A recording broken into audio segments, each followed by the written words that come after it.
జయ యేసు అంటే మీరందరూ మరణము ఓడెను జయ యేసు చప్పట్లు కొట్టరాసు. ఆగండి. 17 సంవత్సరాల క్రితం నేను నారాయణపురం రాంబాబు గారు ఇద్దరు కలిసి ఏమండి తెనాలి మీటింగ్కి వెళ్తున్నాం. అయ్య గారు సంసోన్ అయ్య గారు పిలిస్తే తెనాలి మీటింగ్కి వెళ్తున్నామండి. నేను బండితో వెళ్తున్నాను, ఏమనుకోదు. మల్లేశ్వరం నుండి ముదిరైపోయిన దగ్గరికి వచ్చిన తర్వాత ట్రాక్టర్ మమ్మల్ని గుర్తేసాడు అన్న. గుర్తేస్తే ఇది ఏలు ఇరిగిపోయింది నాన్నగారు. అశ్విని కుమార్ గారు అప్పుడు ఏలూరులో ఉన్నారండి, డాక్టర్ గారండి. ఆ డాక్టర్ గారి దగ్గరికి వెళ్తున్నాడు కదా, ఈ ఏలుకి స్టీల్ రాడ్ వేస్తామండి అన్నారు. మరి నేను పాస్టర్ గారు కదా, చప్పట్లు కొడతా కుదురుతుంటే దీన్ని కదలకూడదు మెదలకూడదు అన్నారు.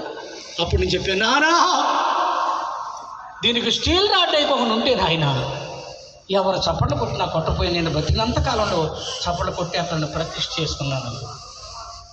అందు గురించి చప్పట్లు కొడుతున్నాను. మీరు ఎట్టున్నారంటే మీరు కాబట్టి పడ్డారు, మేము పడతామంటారా మా శివుడు అన్నట్టు చూస్తున్నాను. నేను అంటాను కాలు జారాలు కానీ కలెక్టర్ కూడా పడిపోతాడండి.